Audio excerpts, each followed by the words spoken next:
so she wouldn't be alarmed at the sound of his. Besides, she was likely hard of hearing. At that thought, Gerald blew a little puff of air out his nose in a kind of laugh. He jerked up the emergency brake, got out, and made sure the blue plastic shower curtain was smoothed out on the floor of the van and the restraining straps within easy reach.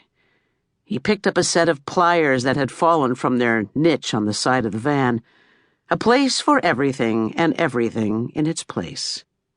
When he had tidied up and made his preparations, from a small box he pulled a roll of duct tape and yanked off a 6-inch piece that he stuck lightly on the front of his sleeveless t-shirt, so it would be at hand when needed. Then he pushed the doors shut, but didn't close them altogether.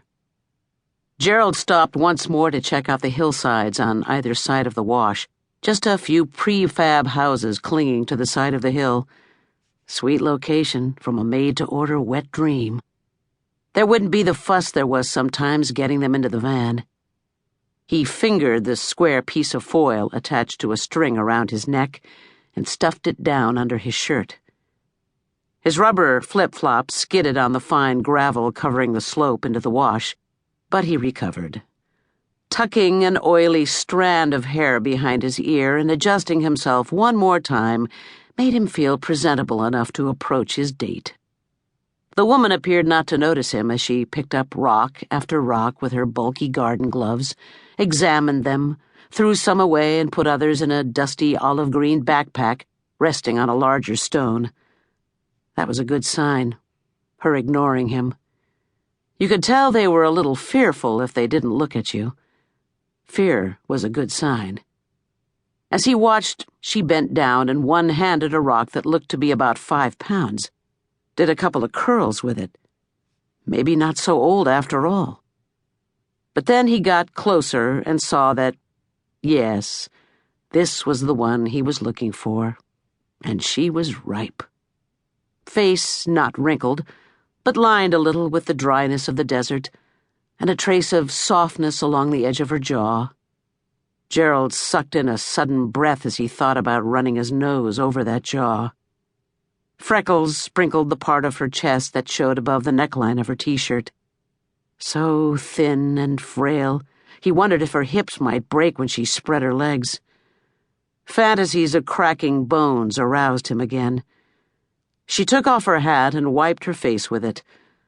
The hair that looked gray on first sighting from the bridge glowed white in the mid-morning sun. The reflection of the sun in her hair made Gerald think about how goddamn hot it was.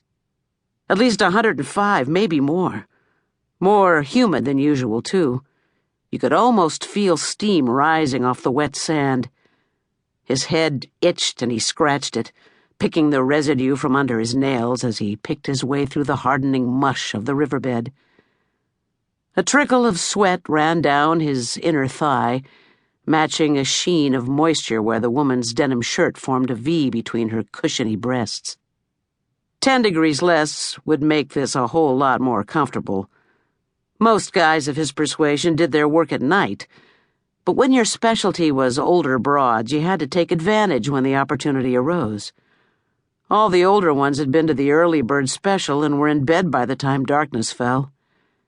His thoughts for a moment took him far away from the wash, to other sights and other women.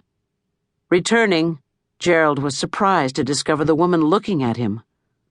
No hi, no friendly wave, just observing him with an unblinking gaze. Her left hand that held the stone paused in mid-curl. She was so still she creeped him out, made him want to back away, to nix the deal. But then he remembered there was more than just satisfaction at stake here. "Hiya," he said.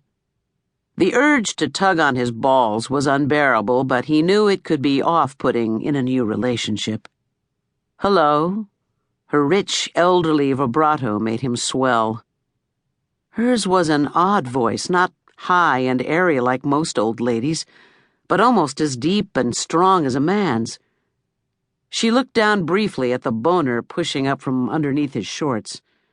Her head jerked involuntarily and gave a little tremble.